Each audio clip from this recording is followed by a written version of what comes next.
Nabi Musa tentang siapa kita. Tulisan itu terdapat dalam Kejadian 2 ayat 7. Itu yang pertama ya. Ketika itulah Tuhan Allah membentuk manusia itu dari debu tanah dan menghembuskan nafas hidup ke dalam hidungnya. Demikianlah manusia itu menjadi makhluk yang hidup. Bahan baku untuk pembuatan manusia itu Alkitab catat dengan jelas, ternyata itu dari debu tanah. Sebutkan sama-sama 2, 3. Debu tanah. Saya tanya, apa yang istimewa pada debu tanah? Apa yang hebat pada debu tanah? Berapa harga debu tanah itu? Sebenarnya kalau kita lihat bahwa tidak ada nilai sama sekali, tapi setelah dijamah oleh Tuhan, dipegang oleh tangan Tuhan, maka debu tanah itu menjadi sangat berarti. Kata debu dalam bahasa Ibrani adalah apar. Apa? Katakan. Apar. Apar, sekali lagi. Apar. Atau apar. Itu berarti tanah kering. Debu. Bubuk. Nah, kalau itu debu atau bubuk, kita taruh di tangan, kemudian kita tiup, apa yang terjadi? Dia akan terbang. Dan itu merupakan bentuk daripada debu, dan nilai kita itu seperti itu. Kalau dihembuskan habis. Tapi itu juga berarti serpihan atau sampah. Sama sekali memang manusia itu tidak bernilai, tetapi menjadi sangat bernilai karena digenggam oleh Tuhan, dijamah oleh Tuhan, dan kemudian dibentuk oleh Tuhan menjadi sesuai dengan peta dan gambar Tuhan. Nah, nilai kita menjadi sangat tinggi sekali karena Tuhan yang ciptakan kita. Katakan amin. Amin. Sekarang kita maju pada nomor 2. Apa kata Nabi Ayub? Ayub adalah orang hebat, punya hubungan spesial dengan Tuhan. Bahkan ia disebut sebagai orang yang saleh, takut akan Tuhan. Ia bahkan kaya raya, punya keluarga yang hebat. Nah, apa penjelasan dia tentang kita? Ini membuat kita lebih menghargai Tuhan, ya. Di dalam Ayub pasal 10 ayat 9, Alkitab tulis, ingatlah bahwa engkau yang membuat aku dari tanah liat, tetapi engkau hendak menjadikan aku debu kembali. Nah, Nabi Ayub memberikan penjelasan nomor 2 bahwa manusia itu terbuat dari tanah liat. Apakah pada waktu penciptaan pertama dari debu itu kemudian Tuhan campur dengan air? Tidak ada penjelasan tentang hal itu. Kita jangan mempertanyakan tentang kekuasaan. Jangan kita pertanyakan tentang kemahakuasaan Tuhan. Tuhan maha kuasa, Tuhan maha tahu, Tuhan maha hadir. Ucapkan amin. Amin. Nah, apakah engkau yang membuat aku dari tanah liat? Jadi jelas sekali bahwa manusia itu dari abu. Konfirmasi ini diberikan oleh siapa? Ayub.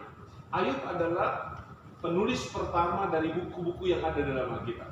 Alkitab atau buku pertama yang ditulis dalam seluruh Alkitab adalah Ayub.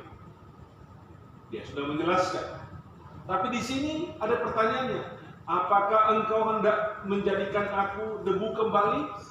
Artinya manusia yang mati itu kembali menjadi debu. Artinya kita tidak mempunyai kekuatan apa-apa. Kita manusia ini terbatas.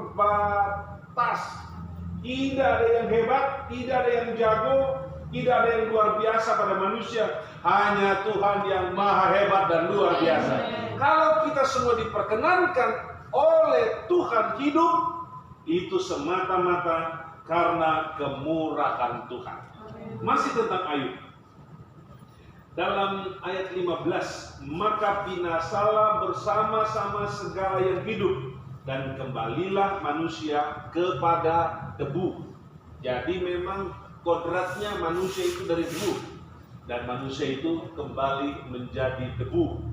Sebelum kita menjadi debu, mari kita hidup berarti untuk Tuhan, bermanfaat untuk gereja, berguna bagi keluarga, bagi pekerjaan Tuhan, dan bagi bangsa dan negara.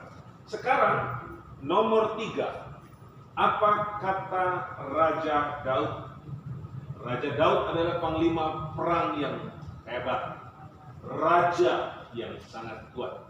Raja Daud adalah pemusik yang paling berbakat dan penyanyi dengan suara paling merdu. Ia juga adalah seorang ahli seni pembuat alat-alat musik. Dia juga adalah seorang konglomerat yang sangat kaya raya. Dia juga adalah seorang nabi yang bisa berhubungan dengan Tuhan, membangun komunikasi dengan Tuhan. Dia cinta Tuhan dan dia mengasihi Tuhan. Apa kata Daud dalam Mazmur 104 ayat 29? Mari kita baca bersama-sama. Kita buka Mazmur 104 ayat 29. Ini ucapan yang ditulis dari Mazmur 104 ayat 29. Sudah ketemu? Mari baca perlahan-lahan bersama-sama. 2, 3.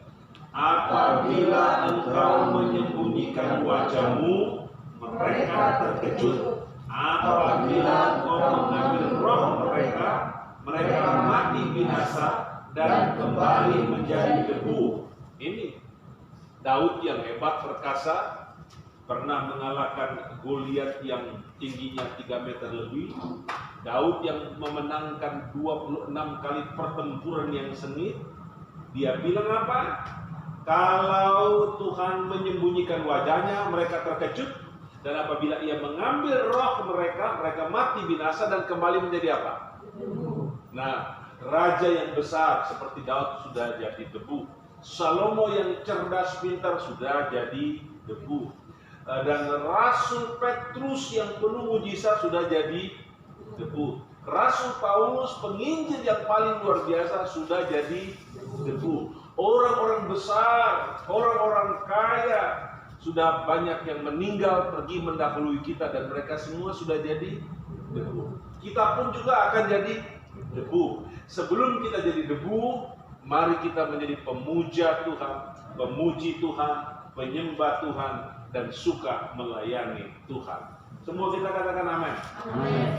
Nomor berapa tadi? 3. Sekarang nomor 4. Apa kata Salomo? Apa kata Soleman, putra dari Raja Daud? Pengkhotbah 3 ayat 20. Kedua-duanya menuju suatu tempat. Kedua-duanya terjadi dari debu, dan kedua-duanya kembali kepada debu. Ini, coba perhatikan baik-baik. Manusia itu dari debu. Itu kembali menjadi debu. Janganlah sombong kalau seseorang kaya. Janganlah pongah kalau seseorang pintar. Janganlah tinggi hati kalau seseorang punya jabatan dan pangkat. Janganlah hidup jemawa kalau memiliki banyak hal. Ada lebih baik kita menjadi manusia-manusia yang rendah hati, karena ini yang disukai oleh Tuhan. Kita dari apa? Debu. Dari debu. Akan kembali kepada Debu. ini laporan dari Raja Salomo yang sangat bijaksana. Raja Salomo saja melaporkan hal yang seperti itu. Mari sadar tentang situasi ini dan keadaan ini. Marilah kita lebih mendekatkan diri kepada Tuhan. Waktu kedatangan Tuhan itu sudah sangat dekat. Harinya Tuhan tidak lama lagi. Dan harinya Tuhan itu terjadi dalam 2 sesi. Sesi pertama, hari Tuhan mendatangi kita untuk mengambil rohnya. Dan kita mati. Itu yang pertama. Itu yang pertama.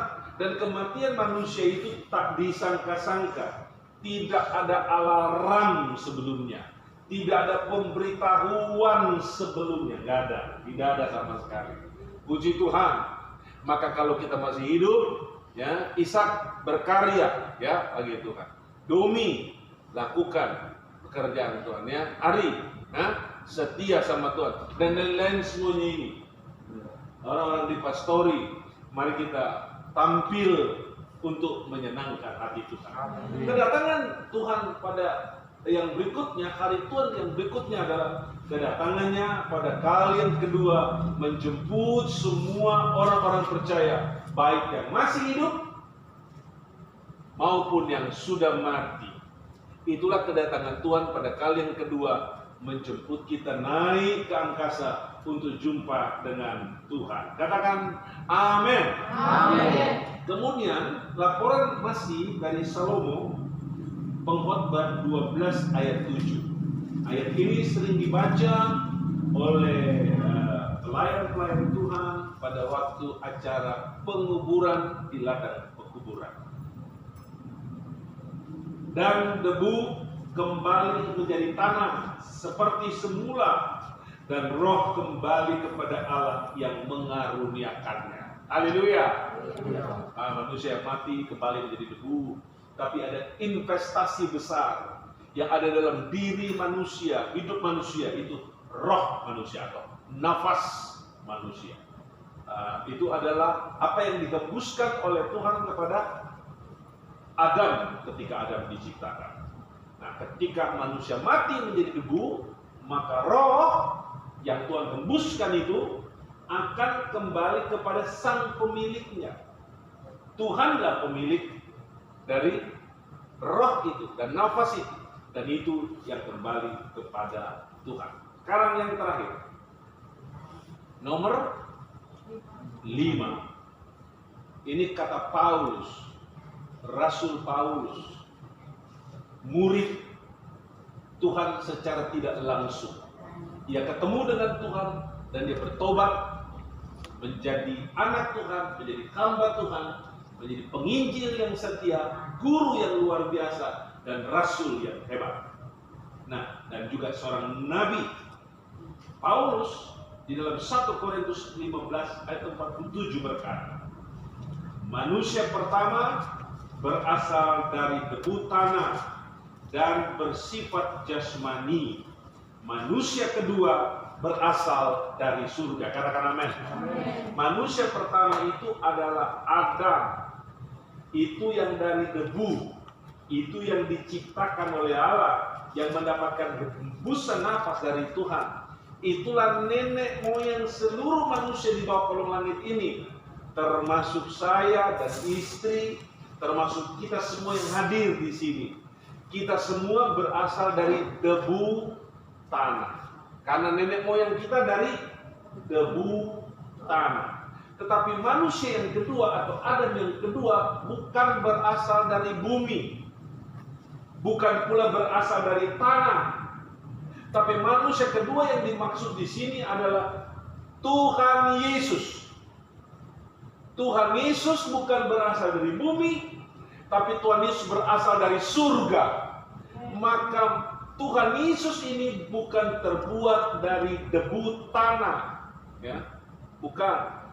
Tapi Tuhan Yesus itu adalah Tuhan yang kekal, yang memang sudah ada dan yang memang ada dan tetap ada. Kuasanya kekal, kasihnya kekal, dan Ia adalah Tuhan kita. Ia bukan berasal dari debu tanah, dan Dialah Raja surga. Dia naik ke atas ke surga menyiapkan tempat bagi kita. Kitalah yang akan pergi ke surga, karena untuk itu Dia datang ke dalam dunia, menebus dosa kita, membuat kita yang adalah tanah naik ke surga, dan kita tidak akan jadi debu lagi, karena kita menjadi makhluk kekal yang hidup bersama-sama dengan Tuhan dalam kerajaan surga. Semua katakan amin. Mau ke surga? Amin. Jadi tanah dulu. Haleluya. Maka kita yang adalah warga negara kerajaan surga, mari kita perkuat pelayanan kita, perkuat kerohanian kita, supaya makin lama kita makin berkenan kepada Tuhan. Segala puji hormat hanya bagi Tuhan. Tuhan Yesus memberkati kita dengan berkat terbaik. Haleluya. Amin.